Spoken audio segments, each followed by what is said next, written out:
Thank you for joining me today on Next on the Tee. I'm your host, Chris-Mascaro, and we've got a great show in store for you today. Thanks to two great guests that I'm very excited to have back with me on the show today.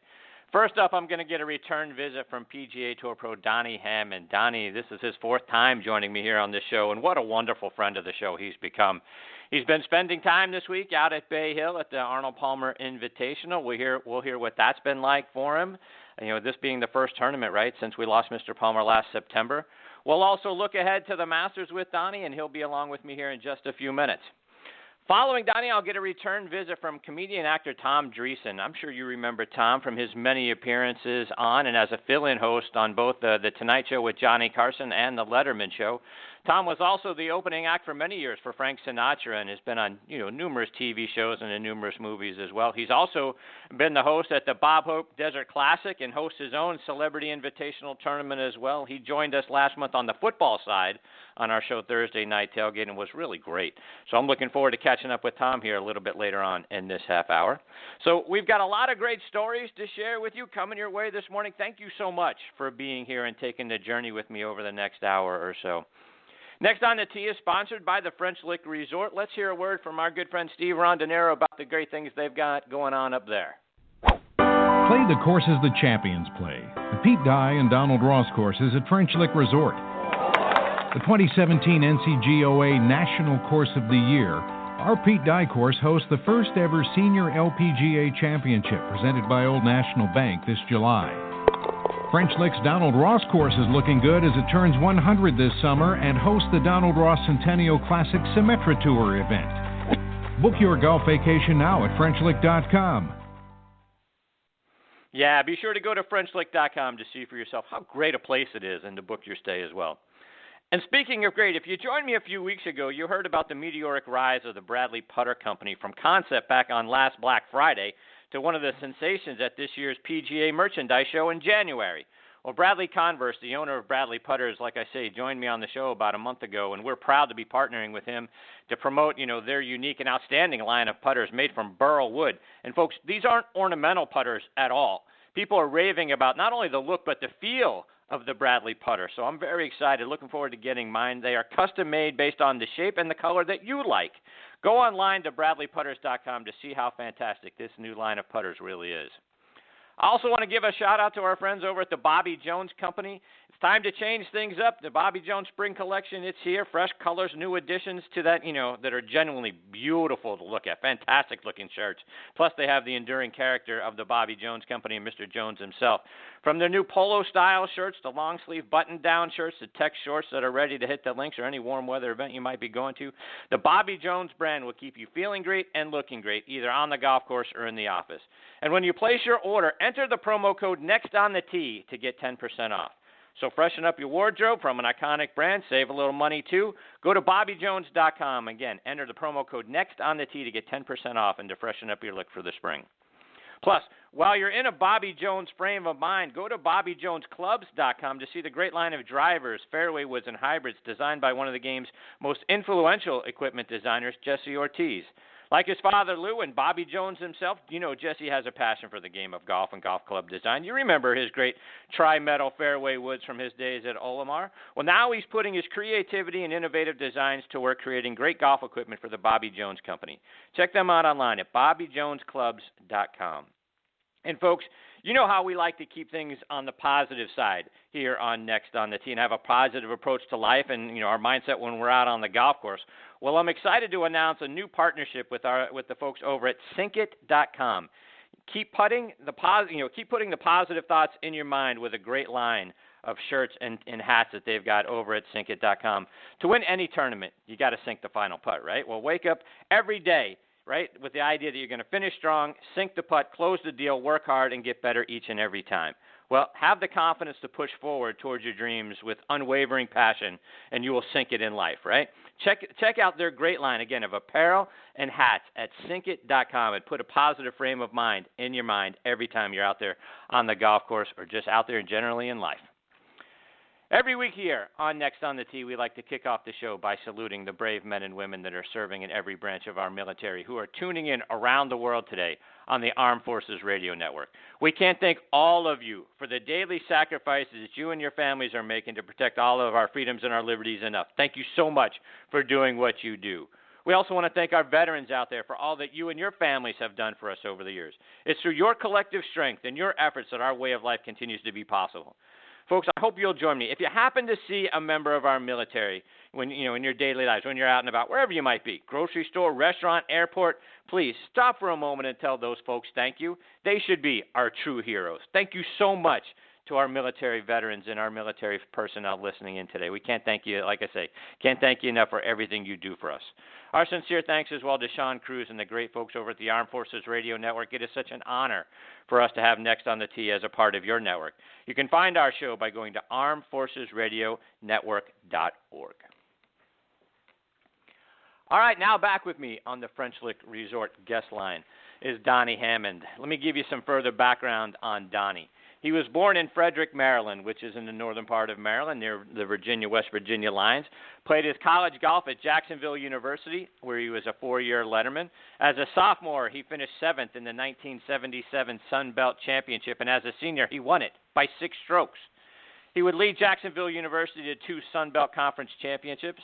He's a charter member of the Jacksonville University Sports Hall of Fame. Donnie earned his tour card by being a medalist at the 1982 PGA Tour qualifying tournament at the TPC in Sawgrass, winning in that golf tournament by 14 strokes. He played on the PGA Tour from 1983 to 1998. He won twice on the regular tour at the 1986 Bob Hope Chrysler Classic and the 1989 Texas Open, where he came within 1 stroke of the all-time scoring record, having shot rounds of 65, 64, 65, 64 at Oak Hill. He won once on what was then the Buy.com Tour. We know it now as the Web.com Tour at the 2000 Lakeland Classic. And over the course of Donnie's career, he's had 46 top 10 finishes. And he's made the cut 70% of the time that he's been out there and teed it up. And I'm honored that he is back with me again this morning and Next on the Tee. Good morning, Donnie. Thanks for coming back on the show. Good morning, Chris. Nice to be with you again. So, Donnie, as you and I were conversing this week, I know you've been spending some time over at Bay Hill at the Arnold Palmer Invitational. Talk about some of the things you've seen so far over there. Well, the first thing is the course is in absolutely beautiful condition. I don't think I've ever seen the golf course look so great out there. It's just, the rough is really consistent. I was watching guys hit putts yesterday. I was watching Jason Day play a few holes. The greens are absolutely perfect. I bet you could make it from 6 feet whenever you stood over it. Even with 12 people in your gallery, you could just knock it right in. The greens are so good. The weather's been good this week. I think today there's no wind. It's going to be, the leaders are going to tee off in perfect conditions. So I think, you're going to see some pretty good scoring today if you tune in this afternoon on NBC. And, Donnie, what's the atmosphere like? Again, this is the first tournament since we lost Mr. Palmer last September. What's the atmosphere around with the gallery and the players? Well, I think I've been looking at a lot of the tweets from the players for the last week or so with, dedicating a lot of their wardrobe and Ricky Fowler with his shoes and a lot of the golf bags. It seems like kind of a celebration this week to, celebrate what Arnold's done for the game, what he's meant to Bay Hill and the tournament, also the city of Orlando. So I think, the spirits are up this week. It's, a little bit unfortunate that Sam Saunders, his grandson, missed a cut by a shot. It would have been great to see Sam right there and maybe contend, with 18 to go. But he's going to be great for the tournament. He's just a, super, super young man. And I think the tradition here with Arnold is going to continue, hopefully in Orlando for a long time. And Donnie, there are some big name players, unfortunately, not in the field this week. And in the past, the course hasn't always been popular with a lot of players. It plays pretty tough. I was looking back over the results, year after year, at this event, and you played in it for a number of years. Guys, there'll be some scores, in the middle 60s, upper 60s, but by and large, generally I see scores, 72, 73, 74, somewhere in that range. Is the course overly difficult, and do you think that keeps some of the players from coming to play in that event? I think there is a little something where, they've tried to make Bay Hill really difficult it used to lead up toward the TPC tournament. The trend before U.S. Opens or TPCs is to try to get the course similar in difficulty and conditions. So it was really tough for a lot of years. I mean, you could see shots into 17, the par 3, where on Sunday you'd only get 12 or 14 people hit the green. And, it might have had a little bit negative impact on a few of the players, but overall, they've had great fields here. Guys just, they kind of set their schedule a lot of times in the beginning of the year, just trying to figure out where to place 2 or 3 tournaments, where they're going to travel to, when they want to. And even, with a tournament that Arnold is behind, they still some guys that are going to miss the tournament because they're looking at their schedule and they're trying to peak for Augusta or, certain other tournaments. So it's unfortunate, but it's just the way the game is now. As I was looking back, like I say, over, the many years, that this event has been going on, 1991, I say you finished tied for 24th in 91 with Arnold Palmer, who was 61 at the time. Did you have an occasion? Did you talk to him that year? Did you talk to him about his strong finish, at 61 years old to be in a top 25? I tied Arnold in 91. You did? Geez, he must have played really good. I know. I mean, he knew that course like the back of his hand, though. We would always see Mr. Palmer on the putting green usually, and we'd chat there. Even when he stopped playing the tournament, you could find Arnold on the putting green and have a few words, or in the clubhouse afterward. He knew that course. He did some tweaking over the years to the greens and some of the fairways and the bunkers. So no one knew the course like Arnie, and he wanted to make the cut bad all those years when he was in his 50s. He played hard, and it was a little bit easier back then. You only had maybe 110 players, and the cut was still, the top 70 in ties, so it wasn't quite as difficult to make the cut as a regular tour event.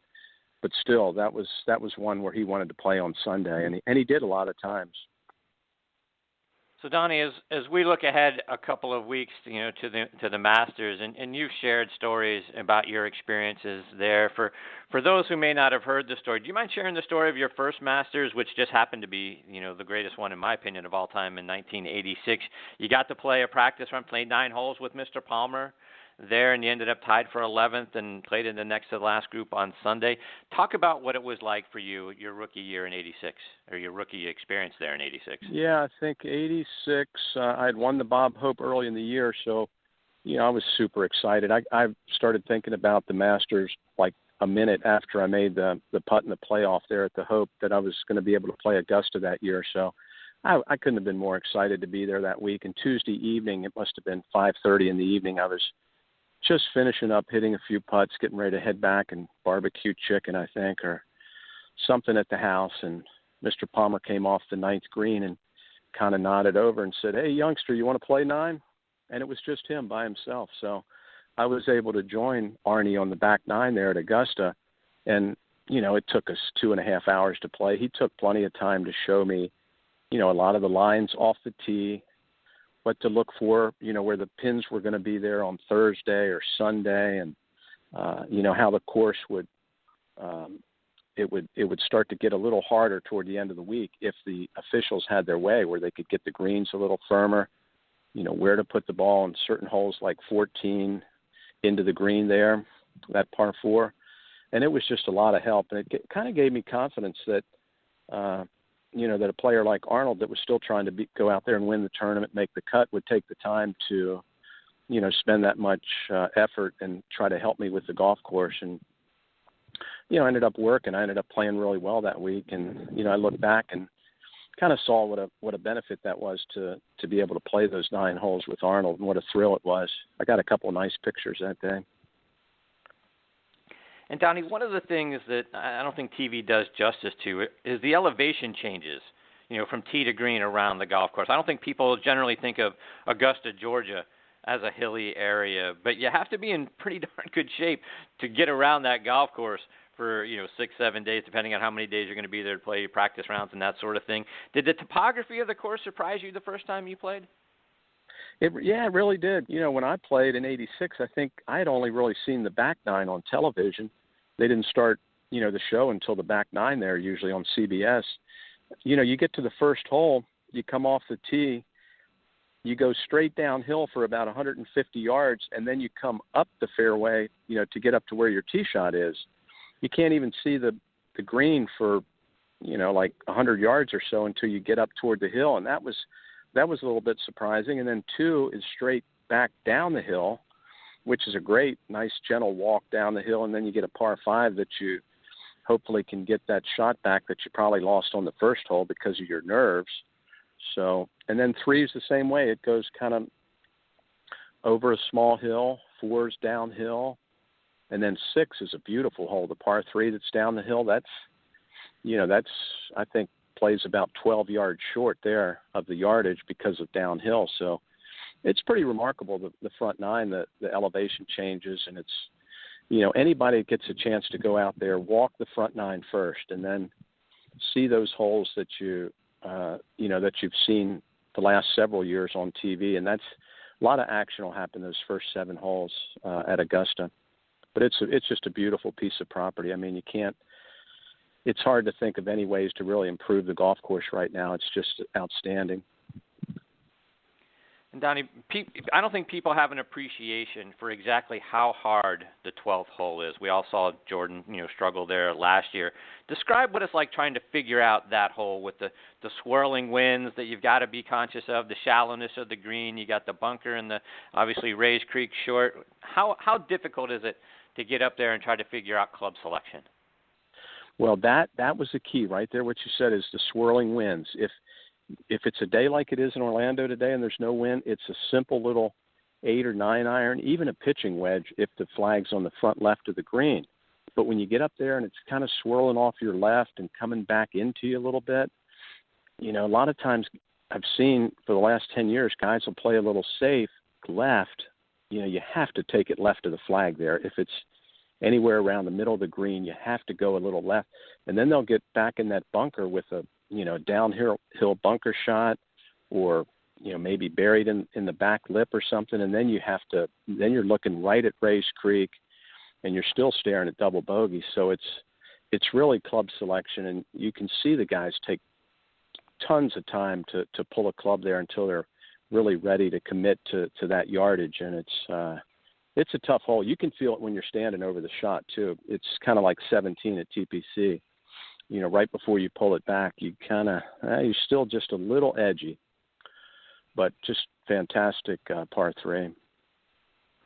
And speaking of fantastic par 3s, and you mentioned the 4th hole, it's a 240-yard par 3, a little bit downhill. I don't know how anyone ever makes birdie on that hole. Talk about trying to reach that green and get yourself in a position, I think you're happy. If you walk off with 3, I think you're pretty happy. Yeah, it's a long iron. Guys fire 3 and 4 irons into that, and when you're trying to hit a high cut and you look up and it's going a little left, that's not the best thing to see because you're going to be 60 or 80 feet from the hole. You got downhill. Actually, a good spot to be is in that bunker just short of the green. If you miss it, catch it a little thin, that's not a bad spot to make par from. I think it's easier than over the back of the green. That gets really quick from back there. But I was never a fan of, hitting 3 irons early in the round like that. I usually wasn't that loose, or I was still a little jumpy to be pulling out a 3 iron trying to hit a high cut. But it's a tough hole. I don't think there's ever a day when you make par you're going to be upset on the 4th. In 2015, we saw Ben Crenshaw say goodbye to being a competitor at the Masters, and I read you went back there to watch that. Why? Yeah, I wanted to see Ben. Ben was a really good friend on the tour for a really long time. We played a lot of golf, and he meant so much to the game, still does, through his golf course development and the architecture that he's doing, his love of the game, his history of the game. I was going to be up there for a qualifier for the Champions Tour, and I just knew a couple months before that I wanted to be up there on Friday just in case, he missed the cut that Friday. And, to watch him walk the last 18 holes at Augusta as a competitor. Plus his caddy, Carl Jackson, caddied for me for 2 or 3 years on the PGA Tour. when Ben was kind of cutting back his schedule a little bit on the Champions Tour. And Carl had a lot of good stories when we spent time together on, their years playing the Augusta. And, Carl started caddying there as a young boy, and that's where he met Ben there. And of course, the history they had there is just so sweet. Winning 2 tournaments, the one year with when his mentor Harvey Penick passed away, and Carl's just a super guy. So really, to be able to see both of them walk the fairways for the last time was pretty special and worth the trip for me. Can you share a story or two that Carl shared with you? Yeah, it was, I think the moment, it was really a tough moment when Ben sank the winning putt the second year to win the Masters. And, everybody was watching that tournament knowing that Harvey Penick had died that week, and Ben flew back with Tom Kite for the funeral.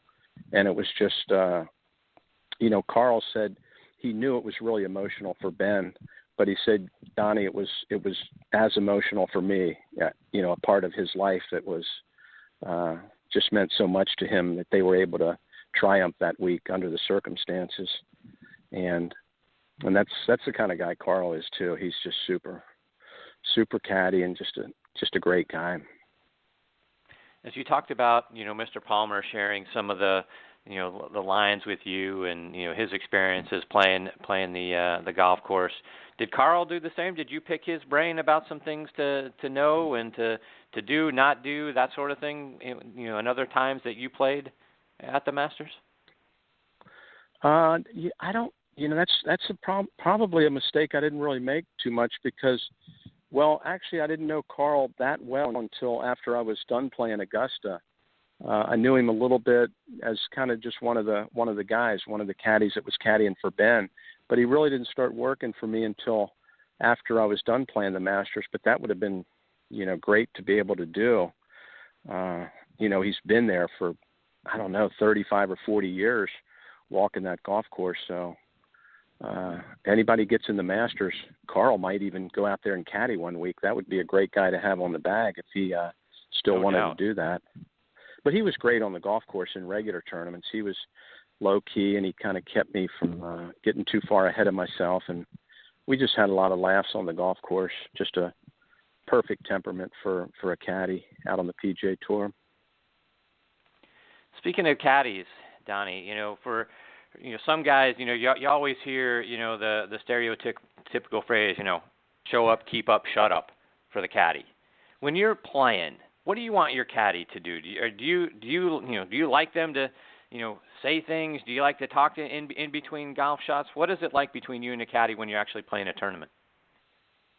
Yeah, that's a great question because it seems like the role of the caddy has changed a lot in the last 5 years. Caddies are getting a lot more involved with the better players. You started seeing that with Phil Mickelson 15 years ago, where Bones would come in and, actually call him off on a few shots. I think he got one veto a year where he could call Phil off on shots, but caddies are a lot more an integral part of the game now with talking about the yardages and, where we're going to put it, what we're going to aim at. We're aiming at the PGA Tour sign with a little cut, and we're, let's keep it here and there. And they're directing the player a little more, kind of like Spielberg might do in a movie. So it's changed a lot. Back when I was playing a lot, I wanted the caddy, if we had 170 yards, a little left to right wind, I might be between, 6 iron, 7 iron. So you like the 7? And then the caddy would say, let's hit a good 7. It'll keep us just short of the hole. And which meant you hit 7, you need to go ahead and hit it really firm, or else you're not even going to get it, 10 feet short of the hole. But that gives you a good signal that he likes the 7 iron, hit it hard, and that'll keep us just short of the hole. Whereas if you hit 6 iron, you pull out 6 iron, you might say, just a nice little 6, just a comfortable one, over the back of the green here, kind of slopes off that back. So just nice and comfortable. And then it's kind of, it directs you around the course a little bit, keeps you a little short of the hole, a little left of the hole here and there. And that, helps because the player needs to make the decision and take the shot he hits and what the outcome was. But the caddy, can definitely be a good little assistant captain on your ship to keep you going, through the harbor in the right little spot so you don't go aground, so to speak. But so little things like that, and didn't really have the guys read putts very often. I always took always a good look at putts myself, but there were a couple guys out there that could really read greens that helped the players a lot. Raymond Floyd had a caddy that was excellent reading greens, and Raymond would always take his advice and was a great putter. So it's a lot of different dynamics between the players and the caddies, but they are becoming a lot more important, it seems like, when you watch the telecast. And Donnie, talk about, it's interesting how you described, their guiding of you on which club to use and how to hit it and that sort of thing. The words they use, as I've been reading more and more about caddies, and we've been blessed to have Dennis Cohn, who's in the Caddy Hall of Fame, on the show several times. He'll be joining me here again in a couple of weeks. But it's never, as Dennis likes to talk about, you never put a negative thought in your player's mind. It's not, don't go left, don't hit it here. It's always it's always the positive framing of how to do things. Was that true for the caddies that you played with? Never give me a negative thought to think about. Always give me the positive thought. Absolutely. You look at a hole. You say, I like it up that right side. I like it up that right side. That rough's real low. If we happen to catch it just in the rough or so, because he knows that if you go a little left and it hits on that bank, you're teeing up from the same spot. So, the last thing you want to hear is, don't hit it where we did yesterday, boss. We might miss the cut. Yeah, we're going to miss the cut if you hit it where we did yesterday. The caddy will say, I like it up that right side with a 3-wood. Go ahead and just turn it off that bunker and let it go. And then gives you a good thought like, I remember what I did yesterday. Yeah, we don't want to do that. And then you blow it out into the bunker on the right and make bogey anyway, so... Yeah, very, very fragile situations out there sometimes. Donnie, just a couple more before we let you go. For our listeners on the Armed Forces Radio Network, you've gone over to visit our troops in Iraq a couple of times, back in 2007 and 2009. Talk about what those trips were like for you. Just fantastic. That was probably the highlight of my golf, being able to visit, the men and women of the military over there while they're away for 9-10 months at a time, maybe even a year. Just fantastic to show up at so many bases. That was all in Iraq in 2007 and 2009. And, I was an aviation nut all my life, so we got to fly around in some really cool aircraft too, C-140s and Black Hawk helicopters, and saw Chinooks and a bunch of aircraft going everywhere to see the logistics that was going on. It's amazing how orderly and just right on time our military works, and how amazing they are. And not to mention fantastic people too. The just amazing how many great people we met, and you wouldn't think they'd be appreciative of golfers coming over in the middle of a war zone, but they were, they liked it that we would take time to come over and visit and give a few lessons, and we get to hold their weapons while they would be hitting shots on the range and stuff. So that was pretty cool for us to get some education on all their weaponry and what they would do and where they were from. So they had a lot of good swings over there too. They didn't get to play a lot of golf over there, Chris, in Iraq, but they had little areas where they could hit balls and hit putts and things, and we had a ball. It was a fantastic trip for me both times. Donnie, when are we going to see you back out on the Champions Tour? Well, I'm going to Biloxi here in a qualify. I hopefully go and win that one, and then be exempt for a year or so and just play just about every week after that. I'm working on my putting real hard. I'm coming up to Atlanta, actually. I'll be up in your neck of the woods. The Monday after the Masters is a qualifier up there in the north side of town, so hopefully if I don't win Biloxi, then I'll try to qualify up there and play up there. So I'm going to go to the Masters on Saturday this year and watch instead of Sunday. That's Sunday will be my practice round. So I'll be out the next 4 weeks and hopefully have some fun and get in and make some birdies out there. Yeah, well, obviously we're pulling hard for you. I'd love to see you when you come up here, so maybe we can put that together. But Donnie, let our listeners know how they can follow you. How can they stay up to date with, where you're at, what you're doing, how things are going for you, whether it's either, online or over social media? Yeah, I do a lot of Twitter these days. I'm a political junkie, unfortunately, these days in this state of times that we have. But it's at Donnie Hammond, Donnie Hammond. Do some golf things, and maybe I'll put a few tips on there, some golf stuff. But it's just a variety of things. Kind of fun to keep up with current events these days. Well, Donnie, thank you so much for taking time out of your morning to come back and be a part of the show. You're always fantastic. I love having you as part of the show. Thank you for being here, Thanks, and Chris. hopefully we get the opportunity again. I might have to give you a call if I qualify for Atlanta, see if you're busy that week to caddy. You remember what I was talking about caddying? Absolutely. I'll be glad to carry your bag anytime you want, Donnie. Hey, we get carts on Champions Tour, so. There you go.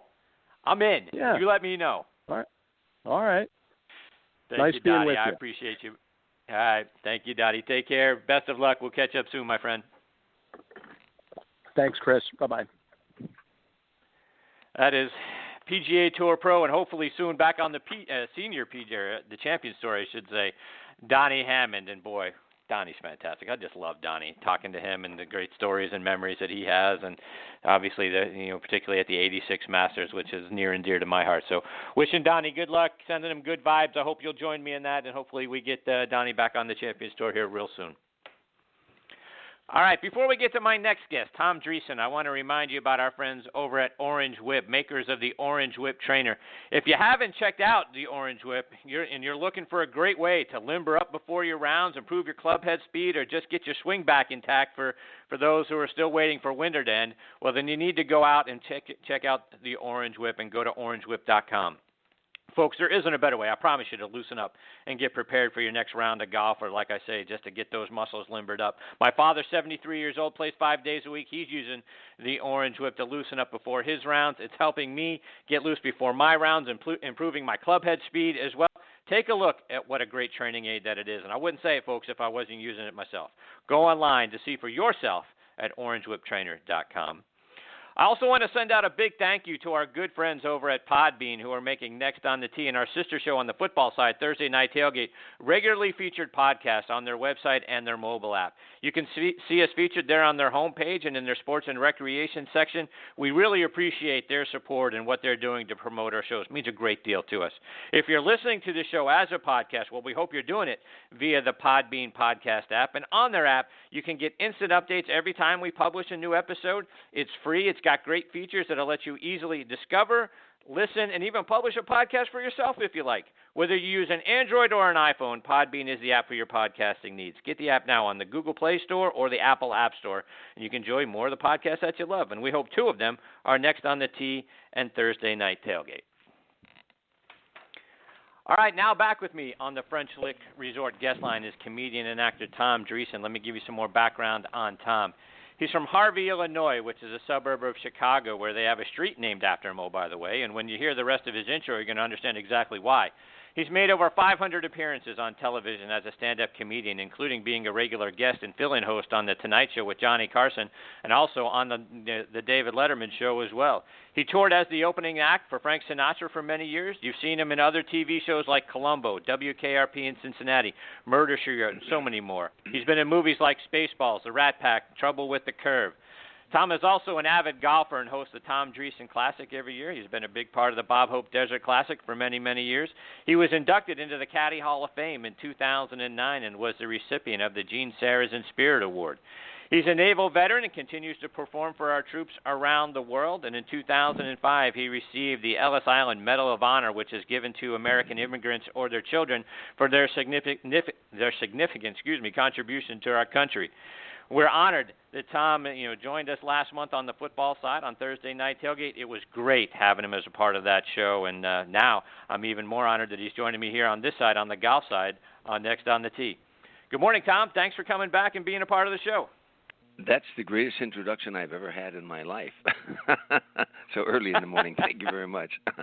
I enjoyed Donnie Hammond's comments, too. I was, of course, listening and enjoy his comments.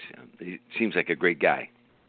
Yes, he is. Donnie is absolutely fantastic. I'll pass that along to him, too. Thank you, Tom. So, yeah, Dennis Cohn Tom, put me I'm sorry, go ahead. No, go ahead, please. I would say being in the Caddy Hall of Fame is kind of interesting. I caddied as a boy, for years on the south side of Chicago at Ravislow Country Club, and Dennis Cohn got me inducted into the Caddy Hall of Fame. And now, like this morning, I'll be playing golf at my country club, and I let all the caddies know that I'm in the Caddy Hall of Fame. So when I say to my caddy, I'll say, "What do you think on a putt?" He'll say, "I think it's a ball out." I say, "No, it's at least a cup out, maybe two." And I got to look it over, and he'll say, "No, it's." I say, "Are you going to argue with a Hall of Fame caddy?" And they all get a big kick out of it. That's great. So, Tom, you've done so much in the entertainment industry. At what point in life did golf become a passion of yours? You talk about caddying as a kid. How old were you when you got started? I was there was a public course not far from where I lived at Ball Hawk. They don't do that anymore. I'd go there ball hawking all the time, But you wait for someone to hit a ball over the fence, or you'd go in the out of bounds areas and you'd find balls and then sell them back to the players.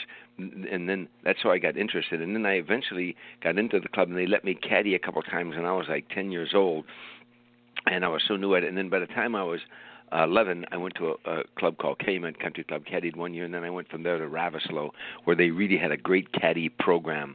Every year they sent 2 kids to the Evans with the Evans Scholarship. They sent 2 kids to college, and the top 150 caddies would go to the banquet and all got gifts according to how you scored that year. You got points for excellent, good, fair, or poor. Your member graded you after each round. And the top 12 caddies got to bring their mothers to the banquet, and they all got gold watches. And it just was a great place for me. And I'll give you another reason why. I had 8 brothers and sisters. We lived in a shack. 5 of us slept in one bed. We had no bathtub and no shower and no hot water. We were a rat-infested, roach-infested shack. Both my parents drank heavy, and so I was on the streets my whole life, shining shoes in taverns, setting pins in bowling alleys, but caddying in the summertime. Growing up, all I ever thought about being was a bartender or owning a bar, because that's where my father spent all of his money. So I thought they were the richest people in the world, and being behind the bar, they looked like they were like heroes in my neighborhood. Tavern owners.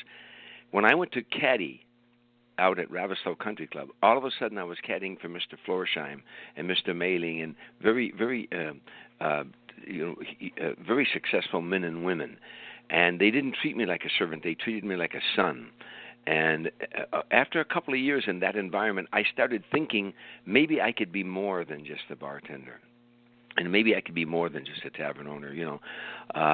So that environment, changing my environment, really changed my thinking. And so I attribute so much in my life to my early years in golf, caddying.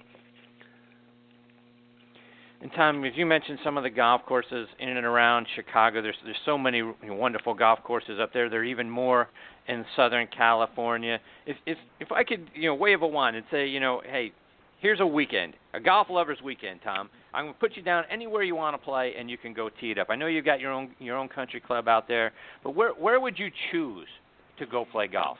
Well, you can't beat. I've played in the AT&T Pebble Beach every year for like 22 years, 23 years, and I can't tell you how excited I am each year to go up there. You can't beat a weekend at Pebble and Spyglass and Monterey Country Club. These are great golf courses, and especially Pebble Beach. It's like being on hallowed ground, But I'll tell you a course that I really like is in Lake Tahoe. I played in that tournament for years, the celebrity tournament up there. Years ago, I was on the Celebrity Players Tour.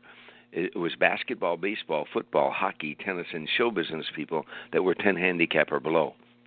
So it was Johnny Bench, Mike Schmidt, Mario Lemieux, John Elway, Dan Marino, Michael Jordan. We had 42 Hall of Famers.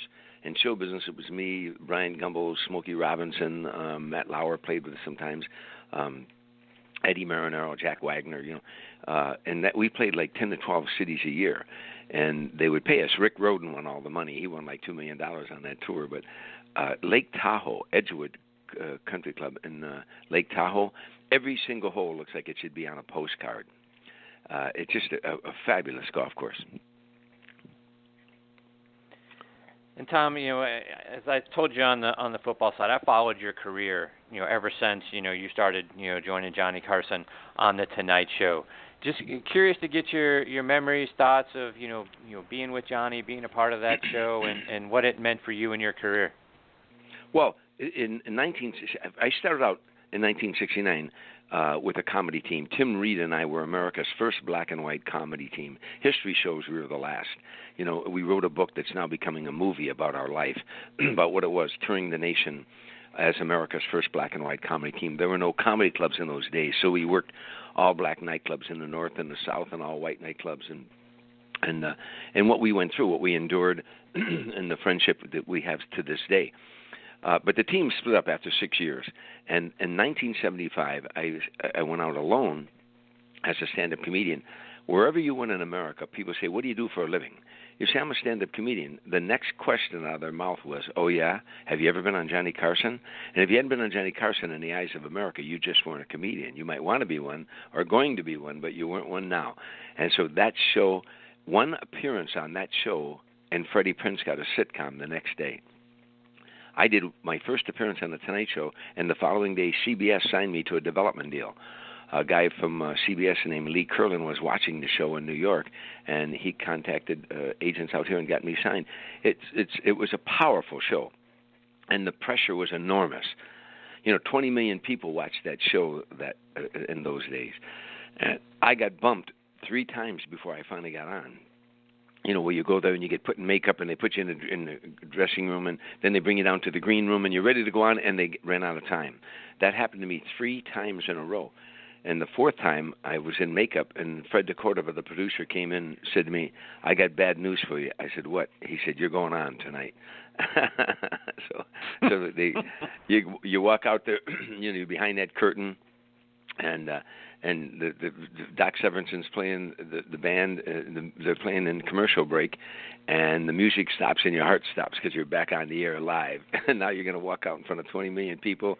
Agents and managers watch that show, and my mother had everybody in the old neighborhood watching the show. So if I bombed, I couldn't even go back home, and the pressure is enormous.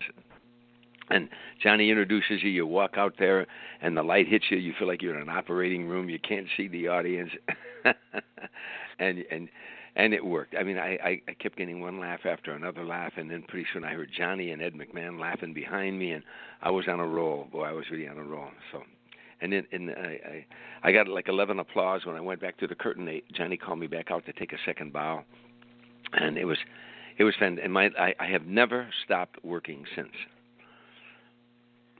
So you mentioned the pressure, and we talk about pressure with respect to the game of golf, and trying to deal with it and be positive and give yourself positive reinforcement, and then the words that you say to yourself, and all sort of stuff. But how do you deal? I can't imagine what the nerves are like as you talk about being in the green room.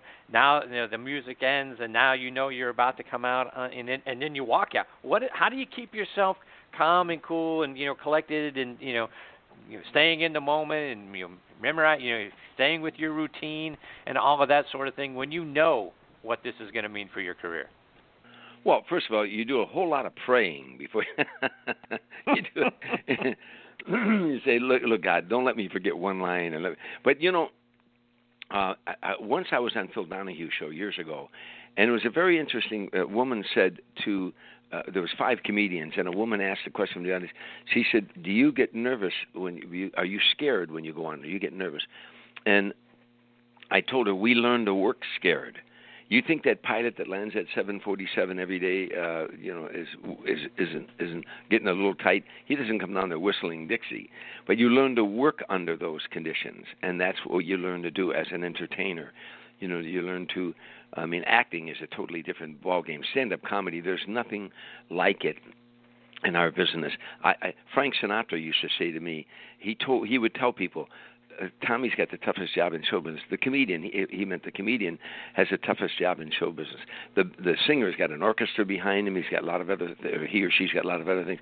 The comedian is naked, out there alone, walking a tightrope. And so you learn to work under those conditions, and then and you learn how to mask that. The most important thing is have fun. If you're having fun, the audience has fun. I don't care what's going on inside you. I don't care how many, what problems you have in life and the divorce you're just going through. When you walk out on stage, you have to look like you're having fun. And if you do have fun, the audience will have fun right back with you. And Tom, getting back to some of the golf things, and you've talked about all the times that you've been out at the AT&T and a part of the Bob Hope Desert Classic for so many years. Talk about how did you first get involved in being a part of that golf tournament, and what are some of your favorite memories from being there? Well, a couple things. I was touring with Sammy Davis Jr. for 3 years before I ever toured with Frank Sinatra. And I was touring with Sammy, and Sammy had a golf tournament, a pro tournament, the Hartford, Sammy Davis Jr. Pro Am up in Hartford, Connecticut. And I hadn't played golf in a long time. And Sammy, and we go on the road. He had a golf cart that you could live in. I mean, it had the television, had a refrigerator. It was like a driving apartment. But I would go out with him sometimes and just ride around with him. I wasn't playing at the time. A couple of times I was swinging the club, and he said to me one day, "You got a nice swing. Do you play?" And I said, "Well, I played a lot as a kid, caddying, but I haven't played in a long time because married with kids and all that stuff. And I was just starting to make it in show business." So we got to Phoenix, Arizona to do, we were on tour with Sammy, and Ping had their company there at that time. I go to my dressing room one night, Sammy Davis had bought me a brand new set of Ping woods and irons with my name on the bag and everything. And it was right after that, Bob Hope saw me on the Tonight Show and contacted me, wanted me to play in the Bob Hope Classic. And so that's when I start working on my game. You go to that first Bob Hope Classic, and I get there and you get on the tee, and here's a funny story for you. I had done like 2 Tonight shows, so I was just starting to go into business. And you get to the Bob Hope Classic, and on the first tee, there's a pro, a celebrity, and 2 amateurs, and every foursome, right? So I get to the first tee, and I'm getting ready to get I get some tees and get the green markers and all that stuff. And a guy comes up to me. He's an amateur playing in our group.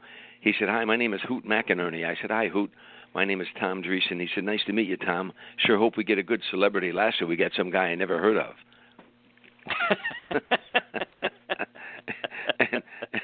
and that was my introduction, right? But then you get on the tee, and the guy goes, there's 8,000 people out there lining the fairways. Everything. The guy said, "Ladies and gentlemen, on the tee, comedian Tom Dreesen." And one knee says to the other knee, "We don't belong here. What are we doing out there in front of all these people?" So you at that point, you make up your mind, I'm going to work on my game. And that's when I started working on it. I played in the Bob Hope Classic for years and met so many wonderful pros that are friends to me for this day, including Arnold Palmer, God rest his soul. But Peter Jacobson and I became great friends, and Freddie Couples and so many of the other pros from playing in that tournament. And then for 18 years, I was master of ceremonies when Bob Hope couldn't do it anymore, So that was really a lot of fun. And they're supposedly, they're doing it. It's no longer the Bob Hope. But Phil Mickelson, I think, is going to help bring more celebrities into the tournament again this year. And you've talked about, some of the names that that were a part of some of these tournaments with you. But Tom, who are some of the, whether it's the tour players or the celebrities that you really enjoyed being out and playing around a golf with? Well, you can't beat Peter Jacobson. He's just a wonderful, fun guy. I play with Jack Nicklaus. I just being with those legends. Lee Trevino. I play with those guys so many different times. Being with them, and I always ask advice, and you can't get better advice than that. I used to take 3x5 cards with me in my bag. When they give me advice, I'd write it down and I'd put it in the bag, But Peter, Chichi Rodriguez, they're entertainers as well as great golfers, Chichi one time was my partner in a tournament, and I didn't play well at all, and he never said a word. And on the 14th hole, Chichi hit a 7-iron and took a little divot. I went over and I picked up the divot and I put it down and tamped it down. He said to me, "You finally helped the team."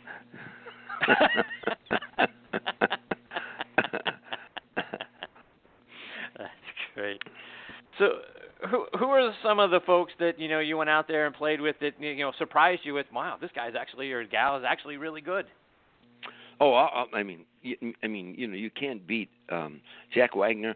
But let me digress a moment. I played with Tiger Woods when he was in college in the Western Open. Wow. And also I've done shows for his foundation. I found him fascinating. When he was at his peak, to watch him play was just amazing. I mean, in my lifetime, I toured with Frank Sinatra to watch him sing and mesmerize audiences, Sammy Davis Jr.'s. And Arnold Palmer, many times I stayed at his home in Bay Hill, and I also performed there. To be around those kind of legends that you admired as a kid, but that perfection. But when Tiger was at his peak of his game, there was nothing like that. It was an amazing thing to see, But I'm saying, that amateur golfers. I mean, when you take Jack Wagner, a wonderful celebrity golfer, Rick Rhoden, Mike Schmidt, the baseball player, I thought had one of the most perfect swings I'd ever seen in my life in golf. Mike has a wonderful golf swing. I'm babbling here, but I've been playing for so many years and seen so many people, and it's always and I played with the ladies a lot too, and Jamie Farr had the tournament in Toledo, and so I played with Nancy Lopez and back in those days, and then Stacey Lewis, currently who I think is an incredible golfer. I love when you play with women golfers. When I play with the women pros, I start slowing my swing down a little bit. I get my timing better a little bit, because you play with the guy pros, the flat bellies, and they grip and rip, and the ladies make that slow turn and still complete the shot, and your tempo takes a little bit of a change, So give me the opposite side of that coin. Were there some people that you played with that shouldn't have been allowed to be out there because there's a crowd of people around here and someone could get hurt? Well, I mean, when you say that, the Bob Hope Classic, the people line the fairways. And, 1 year, President Bush Sr., President Clinton, President Ford, and Bob Hope were in the foursome. And they played 9 holes and maybe hit 7 people or 8 people. Wow. Yeah. At the end of the round, President Bush Sr. won by 12 stitches.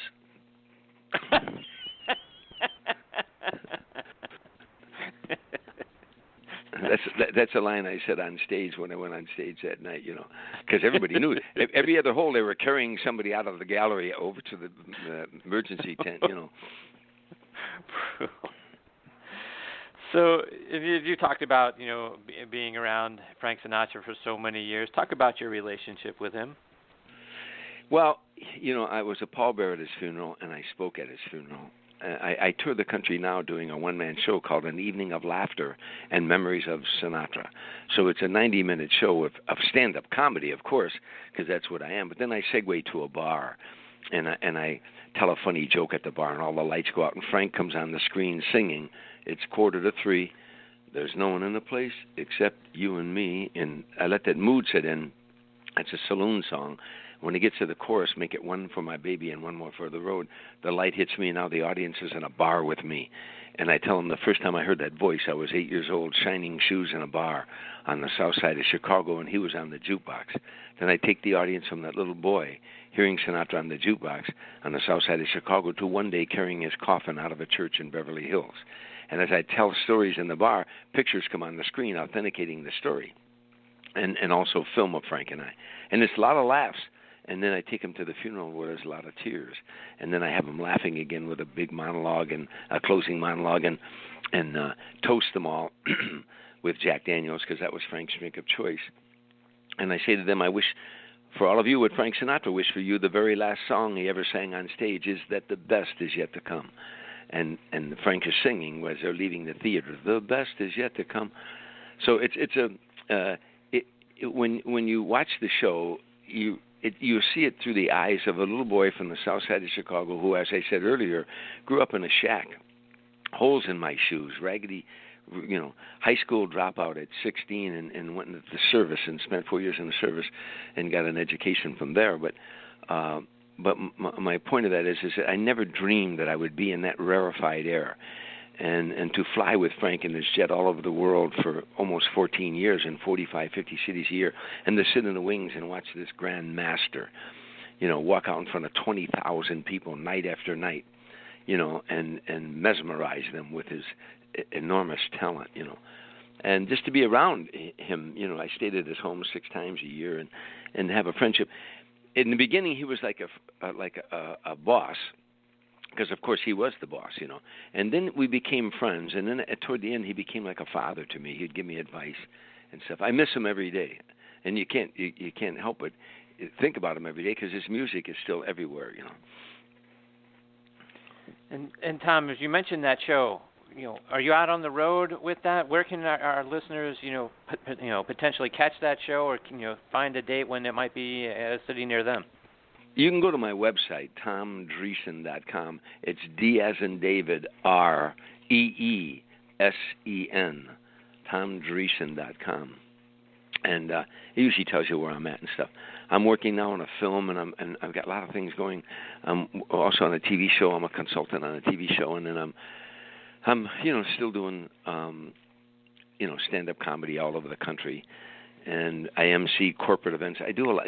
That's interesting. Golf. At every golf tournament I've ever performed at or played in, they'll always ask the comedian, "Would you mind getting up and doing a few minutes?" And I never mind, because in that audience, in most of these golf tournaments, are Fortune 500 companies, and almost invariably somebody will come up after the show and say, "Hey, can I get your card, or can I get your agent's number or something?" Because they have a company that has an awards banquet every year, and I MC, corporate events a lot, and do a monologue within the confines of the emceeing. So golf is, being a poor boy growing up in the south side of Chicago, caddying today has become a lucrative venture for me because of my poor childhood.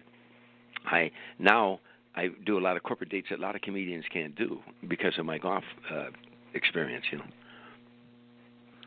And just a couple more before we let you go, Tom. And as you've kind of shared with us, your humble beginnings, if you will, to where you are now. In your quiet moments, do you ever look back on your life and think about, wow, where I started to where I am now? What an amazing journey it's been for me. Well, I do, and I do all the time, and that's why I really appreciate, my life today, because I remember that childhood, and I remember all the hardships and the struggles that I endured. In the book that we wrote, Tim Reed and I wrote, I said in there that it was almost like God said, "I'm going to put a load on you the first half of your life, but if you survive, the second half is on me." And it has been the second half, to be a caddy and growing up as poor as I was, and then one day you're playing in the Bob Hope Classic and the AT&T, and to admire all those pros all those years, and now today you're playing with these pros, and to hear Frank Sinatra on jukeboxes and come fly with me, and now you're flying with him. I pinch myself sometimes, but I thank God every single day of my life. Not a day goes by that I don't thank God, because I know how lucky I am to be where I'm at today. I mean, there's a lot of hard work involved in all that stuff too. The Lord helps those who help themselves. But yeah, I am. If I die tomorrow, the world doesn't owe me a thing. I've had a great life. And Tom, one last thing, you mentioned briefly your service, and our show goes out over the Armed Forces Radio Network. Let our listeners know about your naval career and your continued involvement entertaining our troops. Well, I served. I was in the Navy 4 years, and I was in a Marine Corps unit for 9 months called NEGDF, Naval Emergency Ground Defense Force. We trained at Quonset Point, and I served aboard 2 aircraft carriers, the USS Tarawa and the USS Essex. And I, go every chance I get. I perform for the troops. I'm also with the Gary Sinise Foundation. Gary Sinise builds smart homes for our kids who lose arms and legs in combat. And and I've worked with Gary. In fact, we're doing another show coming up. I was just with him the other night, and talking about what else we can do for the troops. So I've been to Iraq. David Letterman and I went over to Iraq, and I went to Fallujah and Al-Tagadam and different bases, and flew in those C-130s and had to do those military takeoffs and military landings. Some of those C-130s I flew in when I was in the service. In fact, I told Letterman when we got on the plane, I found some gum underneath the seat that I thought was mine that I left there when I was in the service, And but it's just a joy. For me, I'm a patriot. I love my country, and I love those men and women in the armed forces that sacrifice so much for us. Freedom isn't free. Our young people today just simply don't get it. Most of our young people today, the young people in the military do. I go to college campuses and things like that, and they haven't got a clue that. Our World War II veterans are dying at about 1,100 a day. There's very few left, but I see these kids. They need safe spaces because their president didn't get elected. They need a day off from school. I was talking to a group of them the other day, and they needed some time off of school because who they wanted for president didn't become president. So in a safe space. And I said, how old are you? And this kid said 19. I said, do you know the grandfathers of this country, where they were when they were 19? They were on places called Iwo Jima and Normandy and Guadalcanal and places like that. They were 19, and they saw their friends' arms and legs blown off and friends around them die, and not one of them ever asked for a safe space. Do you know if it wasn't for those men and women, you'd be in a concentration camp right now. Freedom isn't free. And stop whining because you don't get your way all the time. Go visit our men and women in the armed forces. They leave their families for 9 months to a year, and protect us. So you got me on a soapbox there. But, that's all right. Well, I'm a proud veteran, and I thank all of them for their service. Because I think it's now less than 1% of our nation serves in the armed forces. That's less than 1% of our nation serves in the armed forces. So I have the highest regard for them. Tom, before we let you go, you've mentioned the book a couple of times, but let our listeners know the name of the book that you've got out there, where they can get it, and then, again, remind them about your site. Well, you can go to Amazon and get it's called Tim and Tom, an American comedy in black and white, and you can get it off of Amazon, and they can go to my website tomdreesen.com, D as in David, REESEN. By the way, Tim later became Venus Flytrap on WKRP Cincinnati. He also was on a show called Sister Sister. He played the father. He's been in a lot of sitcoms. He's a great actor and a great friend.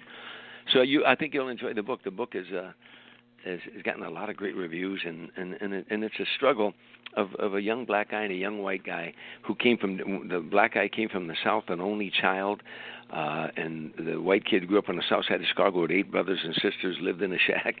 The black guy was a college graduate. The white guy was a high school dropout.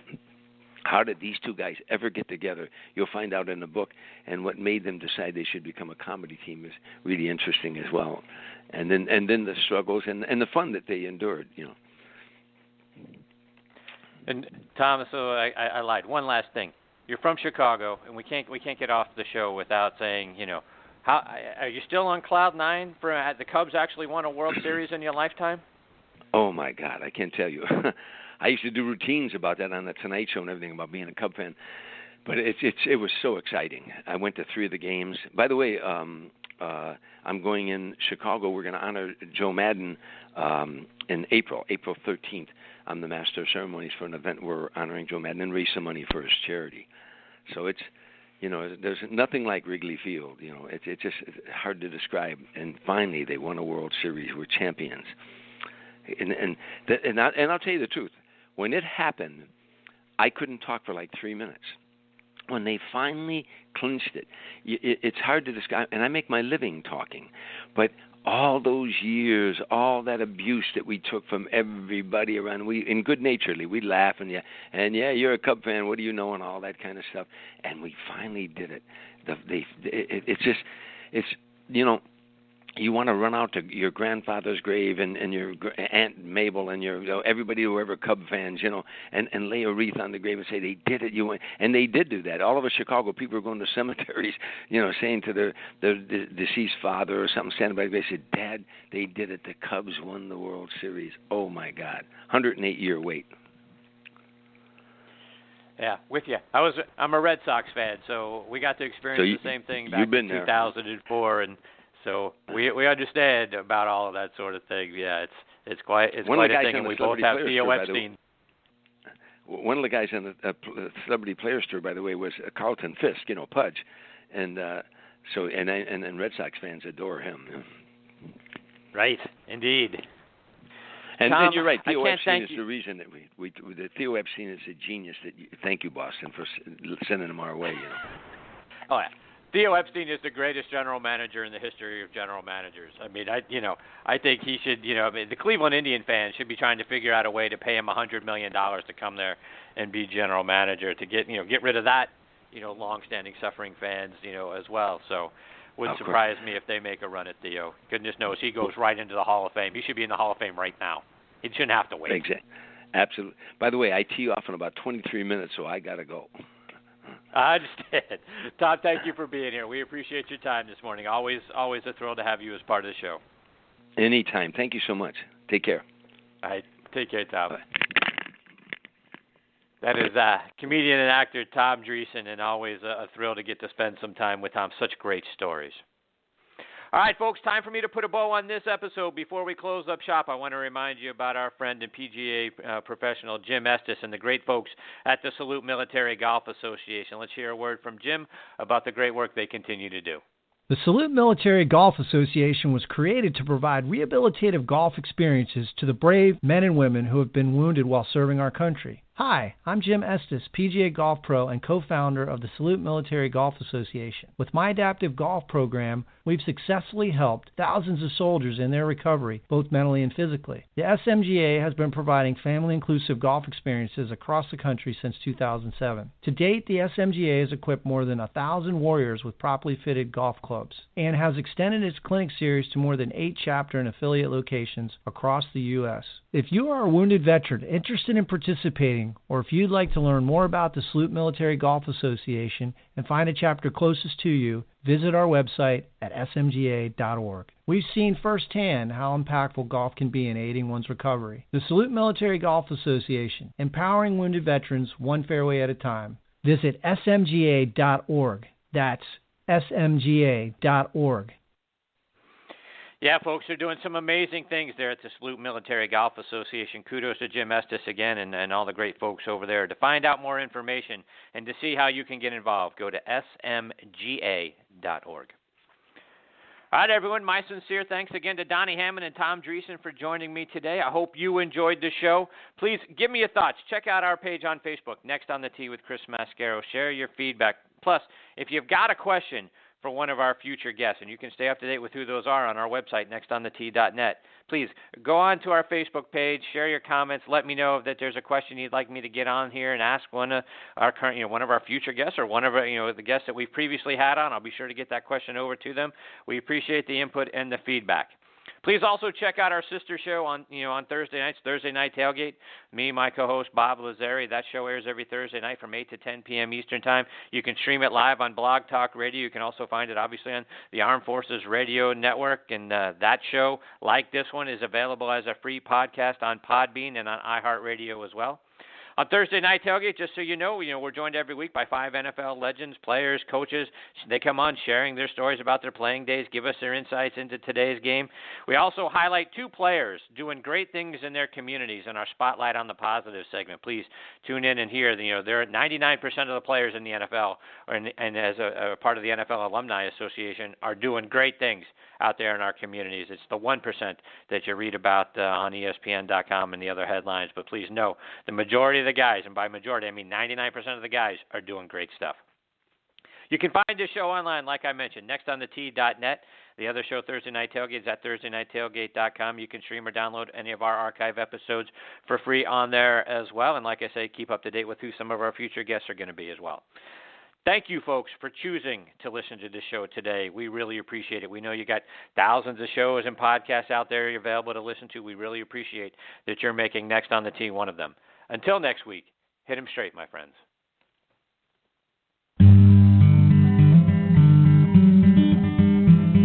You've been listening to Next on the Tee with Chris Mascaro, where PGA and LPGA legends, pros and top instructors, and media members go to tell their stories. Join us the same time every Saturday to hear more stories about the game we love, from the people who love sharing those stories with you. It's all about the great game of golf. It's all about the great game of golf.